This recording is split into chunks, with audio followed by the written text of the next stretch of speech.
While winter is in full swing for us here in Wisconsin, sometimes the e-bike that we have to review is just too much fun to look at inside until spring. So when we get a nice warm day or sunny day like this, we just need to get out and turn some miles and check out the e-bike. And that is the case with the Ride1Up Revv 1 Hardtail here behind me. This is a budget moped style e-bike that I think everybody should definitely take a second look at. So let's take a closer look.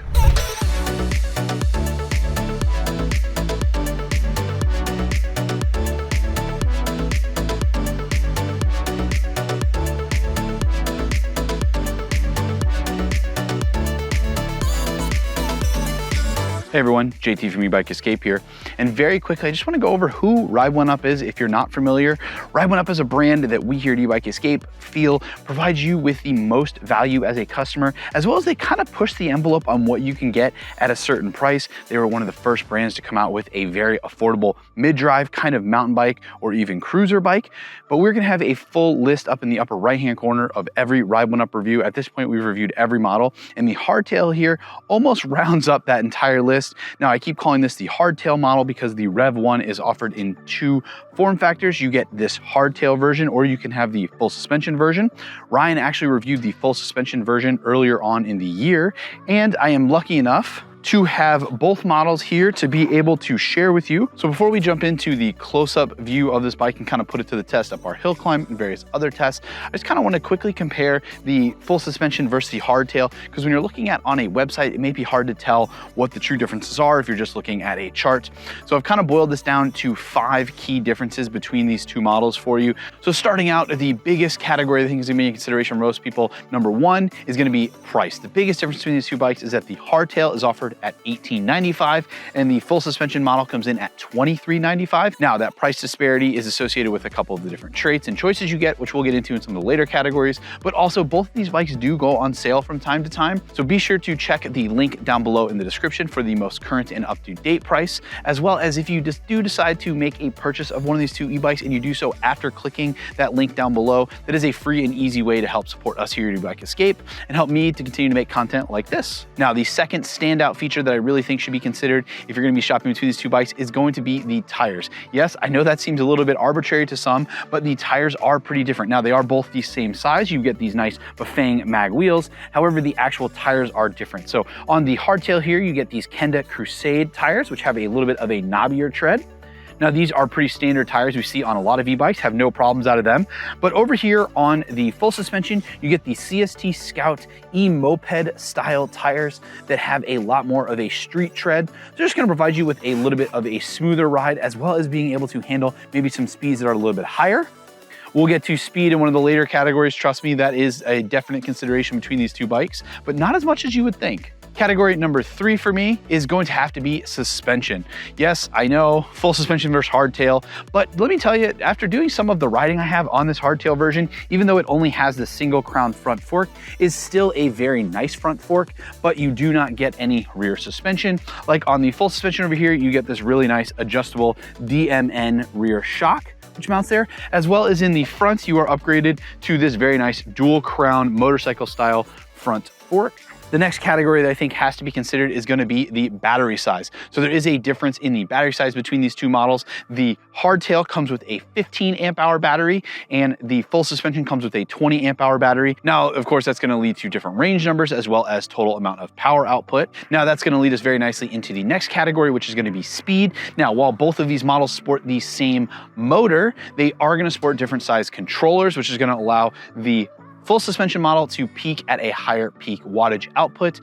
However, the hardtail was still very capable. Be sure to wait until our first person riding footage. We'll be sure to put that to the test, show you what it's capable of in off-road mode. Now, there are still some other differences that come between those two models. We'll be sure to put a nice chart to reference here, as well as we will have a blog post linked down below that you can reference where we have this same chart. You can go there and reference to see what the differences are, again, to pick the one that better suits your use case. So let's go ahead and take a close look at all the components that make up the hardtail model. Then we're gonna do some riding footage on this bike and show you how it is to pedal, as well as we will put it to the test of our hill climb test. In the end, it'll be some third-person riding footage. You can see how I fit on the bike while pedaling, as well as I'll give you a nice pros and cons list of some reasons why you should and should not consider the Rev 1 from Ride1Up. Starting up here in the front, I know we already talked about these Bafang mag wheels, which will never need truing, by the way. Then we have these really nice 4-piston LBN hydraulic disc brakes, keeping you from getting too splashed on your commute. We have these really nice metal fenders, both front and rear. Then we have this 100mm hydraulic travel front fork, which has a preload adjustment knob on the right, as well as a lockout knob nicely located over here on the left. Quickly, let me give you a couple quick pushes on that hydraulic front fork. Yeah. It's actually kind of firm, especially for me being a 230-pound rider. Now, this bike does have a weight capacity of 350 pounds, so I'm not getting anywhere near that. But the front does feel a little firm, and that kind of makes sense considering you're gonna be maybe traveling at a little bit higher speeds or commuting on some roadways where you're gonna be hitting some bigger bumps. And then here's a little bit of a sneak peek of how I fit on the bike for pedaling. I'm in a pretty comfortable pedaling position. I can get almost full pedal extension with a 5'7" rider at a 29-inch inseam. And the height recommendation for this bike from Ride1Up is 5'2" all the way up to 6'4". And of course, like most moped style bikes, that seat is not going to be adjustable, but you will be able to maybe slide back or simply use the throttle. Above the fork, we have this very nice, large motorcycle front headlight. This is listed as a 120 lux front headlight, complete with high and low beam. I'll put a picture on the screen now so you can see how bright that headlight is at night and how much light it can actually output. We have this really nice wrapped cables all the way from down tube up into the cockpit. Up here in the cockpit, we have these nice locking all black grips, as well as this pretty easy to operate 4 buttons for the display. And then in front of that, we have the hydraulic disc brake lever, which comes complete with sight glass here on the front. Again, kind of carrying over some of that motorcycle styling. Don't even get me started on the frame here and that battery placement. And now this display is a really nice center mounted display. Kind of has, again, some of that motorcycle styling carried into it. You will notice we are currently in off-road mode. But even right now in direct sunlight, I think you guys will be able to see that no problem. We have our pedal assist nicely over here on the left-hand side, battery bar in the upper right-hand corner. Front and center, we have our mile per hour. And then at the bottom, we have distance and speed. That is currently our max speed. And then it will actually just automatically cycle through the next one. Now we have distance and trip, and we have our average speed. Now there are some advanced settings in here that you can get into by holding the M button. Be sure to reference the manual from Ride1Up for all of this stuff. Most notably in the advanced settings here, this is where you would go in to change the bike from class 2 to class 3 speeds. And if you go to Ride1Up's website and actually sign the waiver and register your bike, you can actually get unlocked off-road mode, which gives you a completely uncapped throttle experience. Now, before you do that and go out riding on your roads, just make sure that you're following all local laws and regulations. On the right-hand side of the display, we have this really nice horn tucked down here. And then just above that, we have our high beam and low beam switch for the headlight. We have a twist grip throttle, locking black grip, and matching lever as well. Now, quick note too about this headlight button is that in order to get the headlight to use high mode, you actually have to hold the power button for 2 seconds and let go. Now you'll be able to flip the headlight between high and low beam using this switch. If you do not have that light on the display, you will not get to use the high beam. Now, what Ride1Up did with this battery is they basically took the traditional Shark style battery that's mounted in lower places on the frames and kind of put it nicely up here. You're gonna need your keys to pull the battery out. Put them in over here on the passenger side, twist the keys towards the back of the bike. It's gonna unlock it, and then you simply just slide it back. Now, one thing that I do note here, you do have to pull the keys out in order to be able to lift the battery out, as the keys kind of sit in this little frame rail here. Can't really get it up and out. Here's a look at the battery. Again, this model comes with a 15 amp hour battery as well as a 3 amp charger. Now, the voltage system on this bike, being that it is so powerful, is a 52 volt system. This is listed as a 52 volt, 15 amp hour, 780 watt lithium battery. On the backside here, we have this really nice 4 LED display. And then we have our key spot here. As well as on this side, we have the power switch. Don't forget to turn that on. So your bike will actually turn on. Ask me how I know. And then we have the charging port, and the battery can be charged both on or off the bike. And it's very nice that it's easy to get on and off and easy to access that charging port. To get the battery back on, you simply slide it up here on top of the tray and slide it towards the back. Now you do need to reuse the keys there, or reinsert the keys rather, and twist them towards the front of the bike to lock the battery in place. If you forget, what'll happen is you're riding down the road and the battery will actually slide back a little bit and you'll lose power. Again, ask me how I know. Now, if you're riding and you determine that you want a little bit more range, what Ride1Up offers, they offer a secondary battery. You can get both the 15 and 20 amp hour batteries from their website. They simply mount in the tray down here in this nice little kind of cargo area. Now, if you do choose to use the secondary battery, you cannot utilize the glove box system that Ride1Up has nicely designed to kind of cover this middle area. And even if you decide that you do want to use the dual battery but still want to carry cargo, Ride1Up has thought of that, where they have designed this extra tail section that goes back here to help increase the cargo carrying capacity, as well as maybe even mounting an additional passenger seat back there. And that kind of leads me into talking about the seat. This is a very nice, very comfortable, plush moped style seat, a little bit longer, so you could probably right out of the box fit 2 people on here, depending on their size. And one thing that I do like about the seat that I just have to call out, or taking a close look at it, is that you have these little bit of these slants down here. Sometimes the seats are kind of boxy, so when you're pedaling, you'll actually be rubbing against the seat, but Ride1Up has thought of that and really designed this seat nicely. I probably have about 10, 15 miles on this bike already, and this seat, I have absolutely no complaints of it. Nice box cover here on the rear metal frame. We have the kickstand that is nicely mounted towards the back of the bike and way out of the way of these really nice flat pedals. Now, if you do want to add some design or even some with a little bit extra grip, as I found I needed, you can get some different pedals and just simply throw them on here. The matching LBN rear brake. Now, as we move around the rear of the bike here, here's a look at this really nice large rear tail light. Now, when you turn the bike on, it does kind of automatically turn into daytime running mode and illuminate a little bit. But when you, of course, pull the brakes, you get that extra illumination for your brake light. Now, getting into the rear Bafang mag wheel here, we have the meat and potatoes of this bike. We have the Bafang 750 watt, 95 Newton meters of torque rear motor, which, thanks to that 25 amp controller, is able to peak somewhere close to 1300 watts. Again, gonna put every one of those watts to the test, as well as test out every one of those Newton meters in our hill climb. And as you move out from the rear wheel, we're greeted with a single speed drivetrain. That's right, not gonna have to deal with shifting. In the rear, we have a 14 tooth single gear. And then in the front, we have a single metal sided 42 tooth front chainring. And keeping all of that nicely locked into place, we have this really nice chain tensioner. With all of that component overview out of the way, let's show you how this bike wraps up as a package and how it is to ride. Now I'll show you how much fun the Rev 1 is to ride. Start out, I put the bike in class 3 mode. I will do a throttle only section in off-road mode at the end of this riding portion, but just know that this is what the bike is, roughly what the bike will come shipped to you as, comes shipped as a class 2. So start out, we're gonna do throttle power low, a little bit of a hill here. So let's see what the bike is capable of. Started on a little bit of ice. As you can see, the weather has, it's getting close to winter here. Winter is here, snow is on the ground. So I'm in pedal assist level 5. It doesn't really matter, your throttle is uncapped regardless of which pedal assist level you're in. You get to 20 mile an hour there and then you feel the power kind of back off. Gets you there pretty quickly. Like I said, I start on a hill, relative ease. For commuting, this bike is gonna be great. So let's go ahead and jump onto this little bike trail here. And we will start pedaling. So it's a little bumpy, but this is the hardtail. It's not uncomfortable.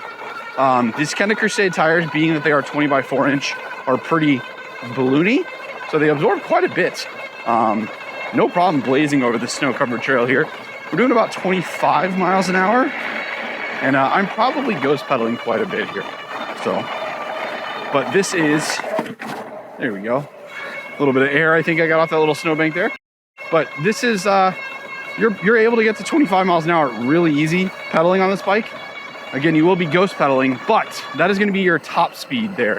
Whether you are on throttle, it's gonna be 20 miles an hour, and if you're pedaling, looks like about 25 miles an hour is pretty capable. Let's go ahead and turn down the pedal assist. So we're gonna go into pedal assist level 1.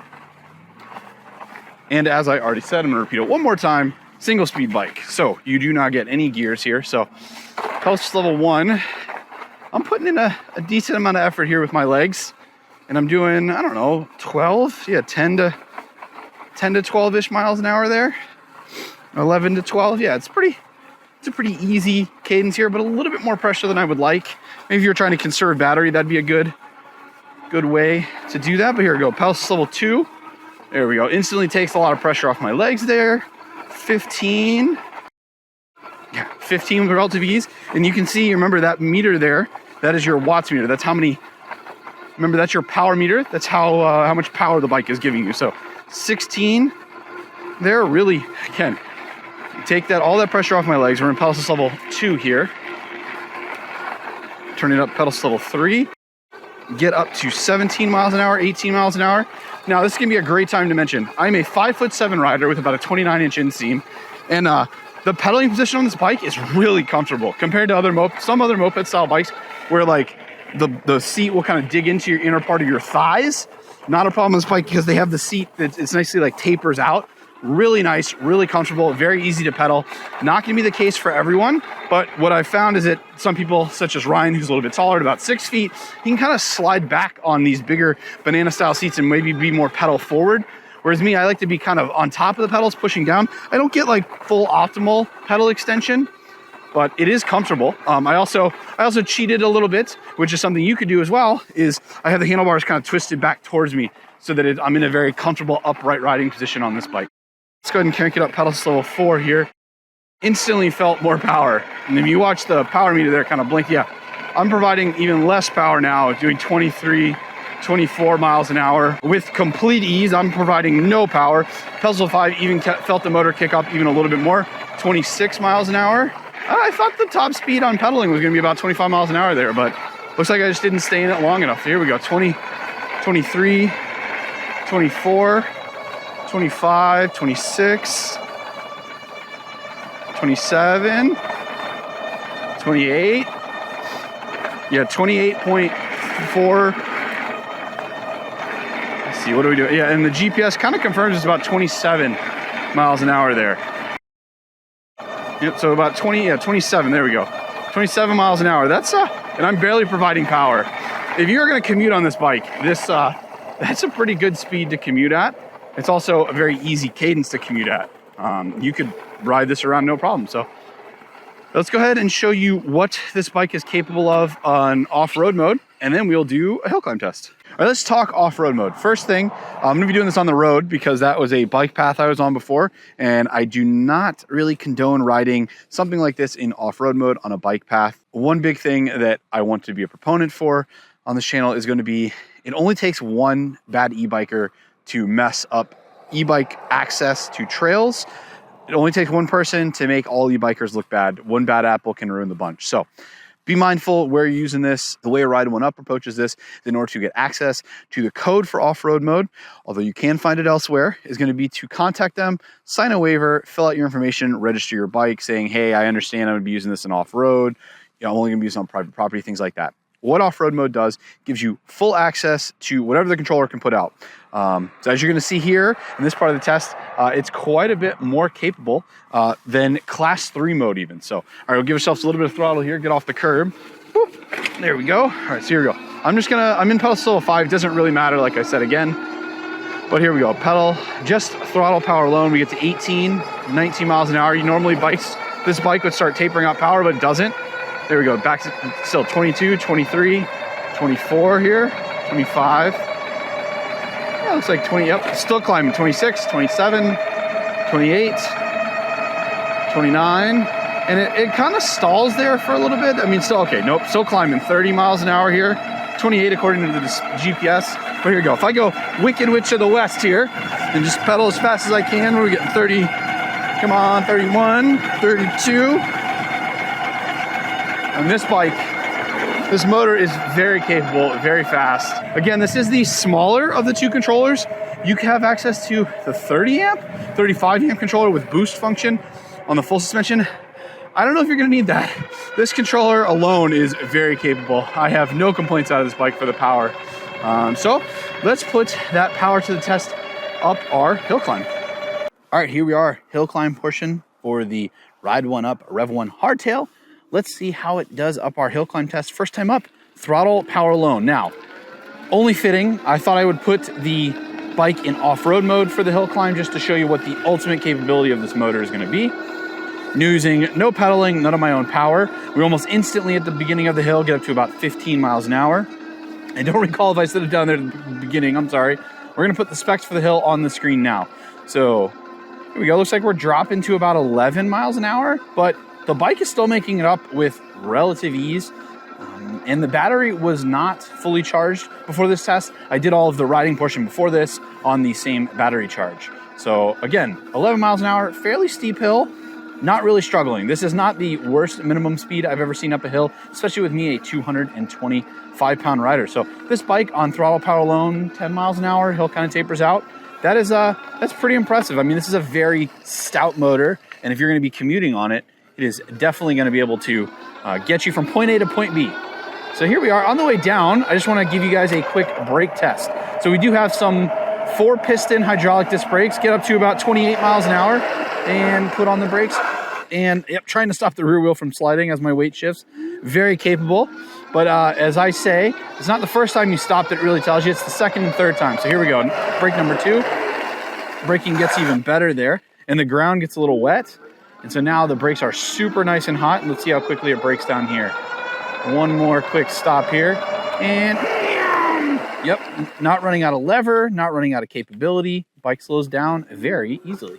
All right, let's go back up and run through the various pedal assist levels in case you decide you would like to pedal your Rev 1 or maybe trying to conserve a little bit of battery power. So to start out here, let's kick down pedal assist level 1. And I'm going to use no throttle here. This is all going to be via pedaling. So here we are getting up to 5-6 miles an hour. And being that this is a single speed, I would like to shift down now because it's a lot of pressure on my legs. But I'm not going to be able to. So we're doing a decent amount of pressure here. 8 miles an hour. I would have kicked it up a couple levels of pedal assist a little earlier there. So there we go. Pedal assist level 2, 6 miles an hour. A lot of pressure from my legs. 3, as it's tapering in the power nicely. 3, it's starting to take a little pressure off my legs. Getting to about 7 miles an hour there. 6 or 7. And I would again kick up pedal assist level. And every time I kick up, definitely gets a little bit easier. So yeah, there we go. 7, 8. Yeah, not too bad. The gearing is definitely meant for a little bit higher speed than this. Probably around that 15 miles an hour range is where I felt the most comfortable. And I kicked it up pedal assist level 5. There we go. 11, 12 miles an hour. Here I'm a little out of breath. There was a little bit of work there at the lower end of those pedal assist levels getting up that hill. But this bike is definitely meant to be used more on throttle power alone, as it is a single speed. But if you do decide to pedal it in those higher pedal assist levels, it's going to be really easy to help provide a little bit extra power, maybe just get a couple extra miles out of that battery maybe for your commute. So this Rev 1 Hardtail is pretty impressive. If I was going to be commuting, this might be something I would consider. But let me throw it to some third-person riding footage. You can see how I fit on this bike. As moped-style bikes, that is a key consideration. As well as let me give you a nice pros and cons list for things you should consider if you are considering the Rev 1 Hardtail. When the Rev 1 was released, it was Ride1Up's first swing at a non-traditional bicycle aesthetic e-bike. And if I'm being honest, was aimed at the up end of the market at brands like Super 73. And I have to say, mission accomplished. The biggest win for the Rev 1, particularly on the hardtail, is the price, while delivering an exceptional component and spec list, which is becoming a bit of a thing we unanimously associate with Ride1Up, doing almost across their entire lineup. Heck, check out the CF Racer or even the Prodigy if you don't believe me. The styling of the Rev 1 has to be the first thing that stands out. It's very clearly moto inspired, from the battery placement to the seating position and even the lighting package. The front headlight is bright and multifunction and sports a high and low beam. And then you have the taillight, which is nice, high mounted, and functions as a brake light, adding a bit of safety to your commute or leisure ride. Then we have the motor. The Rev 1 packs an impressive punch thanks to the 750 watt nominal 95 newton meters of torque motor, which thanks to that 25 amp hour controller is able to peak around 1300 watts, meaning that 20 mile per hour top speed is achievable on almost any terrain on throttle alone. Now, the 52 volt 15 amp hour battery can deplete a little quickly, especially at those higher speeds. Ride1Up estimates the range of about 30 to 60 miles. During my testing, which included a mix of pedaling, throttle only, and even off-road mode, I was able to get close to 25 miles, so know your mileage may vary. Though dual batteries is an option with the help of Ride1Up's battery balancer and the spare battery that they sell. And if you think both of those specs don't really meet your needs, Ride1Up offers for only $500 more their full suspension model, which sports a higher peak wattage motor and a 20 amp hour battery, not to mention rear suspension, true e-moped rated tires, as well as a few extra goodies to help sweeten the deal a bit. But for those budget-minded viewers, you will be happy to know that the Hardtail single suspension front fork did impress me. It was not overly soft and provided a nice predictable ride. And thanks to the adjustability and lockout, the fork can really be dialed in to the rider's preferences or even uneven terrain. Another standout item are the 4-piston hydraulic disc brakes and Ride1Up's inclusion of their multi-class speed system, aka Go Fast Easy. The common drawback for all moped-style e-bikes is the lack of adjustment for the pedaling position.